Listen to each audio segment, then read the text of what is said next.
പഴയ നിയമ ചരിത്രത്തിലെ രണ്ട് പ്രധാനപ്പെട്ട ദൈവശാസ്ത്ര പ്രമേയങ്ങളാണ് ദൈവ മനുഷ്യ ഉടമ്പടി ബന്ധവും ഉടമ്പടി ജനത്തിന്റെ കൂടെയുള്ള ദൈവത്തിന്റെ ഒരിക്കലും വേർപിരിയാത്ത സാന്നിധ്യവും. രക്ഷാകര പദ്ധതിയുടെ കേന്ദ്രമായ ഉടമ്പടിയുടെ അടിസ്ഥാനം ദൈവം അബ്രഹാത്തോട് ചെയ്ത ഉടമ്പടിയാണ്. അതിന്റെ സ്ഥിരീകരണമാണ് സീനായ് ഉടമ്പടി. മാതാപിതാക്കളും മക്കളും തമ്മിലും ഭാര്യ ഭർത്താക്കന്മാർ തമ്മിലുമുള്ള ബന്ധത്തിന്റെ മാതൃകയിലാണ് ദൈവ മനുഷ്യ ബന്ധത്തെ പഴയ നിയമത്തിൽ അവതരിപ്പിച്ചിരിക്കുന്നത്. സ്നേഹത്താൽ മനുഷ്യനുമായി സ്വയം ബന്ധിതനാക്കുന്ന ഒരു ദൈവത്തിന്റെ സ്നേഹ ഉടമ്പടിയാണ് വിശുദ്ധ ഗ്രന്ഥം വ്യക്തമാക്കുന്നത്. ജനം അടിമത്വത്തിൽ നിന്ന് വിമോചിതരായി ദൈവത്തിന്റെ മലയുടെ അടിവാരത്തിലെത്തി. കർത്താവ് മലയിൽ നിന്ന് മോശയെ വിളിച്ച് ഇങ്ങനെ പറഞ്ഞു: ഈജിപ്തുകാരോട് ഞാൻ ചെയ്തതെന്തെന്നും കഴുകന്മാരുടെ ചിറകുകളിൽ സംവഹിച്ച് ഞാൻ നിങ്ങളെ എങ്ങനെ എന്റെ അടുക്കലേക്ക് കൊണ്ടുവന്നുവെന്നും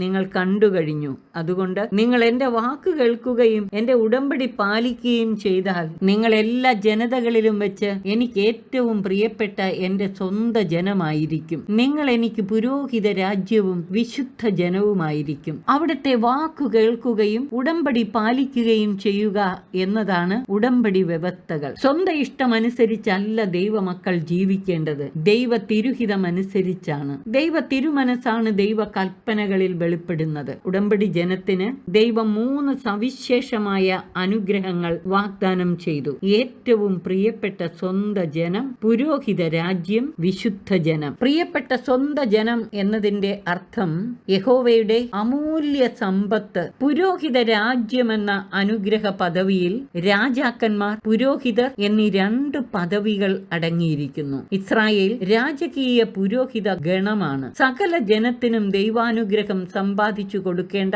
പുരോഹിതരാണ് ഇസ്രായേലിയർ. അവർ ദൈവത്തെ ആരാധിച്ചു മഹത്വപ്പെടുത്തുകയും സകല ജനത്തിനും വേണ്ടി ദൈവസന്നിധിയിൽ മാധ്യസ്ഥം വഹിക്കുകയും പാപപരിഹാരം ചെയ്ത് സകലരെയും വിശുദ്ധീകരിച്ച് ദൈവകൃപാവരത്താൽ നിറയ്ക്കുകയും ചെയ്യണം. ഇസ്രായേൽ രാജകീയ വംശമെന്ന നിലയിൽ അവരുടെ ധർമ്മം ദേശത്തെങ്ങും ദൈവ നീതി സ്ഥാപിക്കുക, ദൈവഭരണം നടപ്പാക്കുക എന്നതാണ്. സകല ജനത്തെയും ദൈവഭരണത്തിൻ കീഴിലേക്ക് ആനയിക്കുകയും ചെയ്യണം. ഇതാണ് പുരോഹിത രാജ്യമെന്ന നിലയിൽ ഇസ്രായേലിന്റെ അനുഗ്രഹ പദവിയിൽ അടങ്ങിയിരിക്കുന്ന ദൗത്യം. ഇസ്രായേലിന് ദൈവം വാഗ്ദാനം ചെയ്ത മറ്റൊരു മഹാദാനമാണ് വിശുദ്ധ ജനമെന്ന പദവി. ദൈവത്തിനു വേണ്ടി മാത്രം വേർതിരിക്കപ്പെട്ടവർ എന്നതാണ് വിശുദ്ധ ജനം എന്നതുകൊണ്ട് അർത്ഥമാക്കുന്നത്. ഉടമ്പടി ബന്ധത്തിലേക്കുള്ള വിളി ഒരു പ്രത്യേക പദവി എന്നതിനേക്കാൾ ദൈവ ശുശ്രൂഷയ്ക്കായുള്ള വിളിയാണ്.